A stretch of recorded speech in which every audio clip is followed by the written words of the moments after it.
আজকে আমার বক্তব্যের বিষয় পর্দায় ভদ্রতা। সতীত্ব ভদ্রতা বজায় রেখে চলার জন্য আল্লাহ পাক পর্দা প্রথা জারি করেছেন। যেমন তিনি ঘোষণা করেন, ইয়া আইয়ুহান নাবিয়্যু কুল লিআজওয়াজিকা ওয়া বানাতিকা ওয়া নিসাইল মুমিনিনা ইউদনিনা আলাইহিন্না মিন জালাবিবিহিন্না যালিকা আদনা আন ইউরাফনা ফালা ইউজান।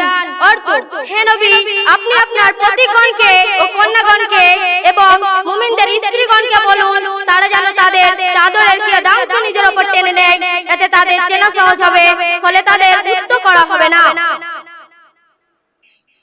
মহিলাদের স্বাভাবিক সৌন্দর্য প্রদর্শন নিজেদের জন্য ক্ষতিকর বলে উক্ত আয়াতের ব্যাখ্যায় প্রমাণিত ও স্বীকৃত। আকর্ষণ যখন শেষ হয়ে যায় তখন বাধ্যবাধকতা দুর্বৃত্তি হয়, ফলে তাদের প্রতি আকৃষ্ট হবার মতো সকল সৌন্দর্য বৃদ্ধা মহিলারা হারিয়ে ফেলে বলে তাদের প্রতি আকৃষ্ট হয় না। আল্লাহ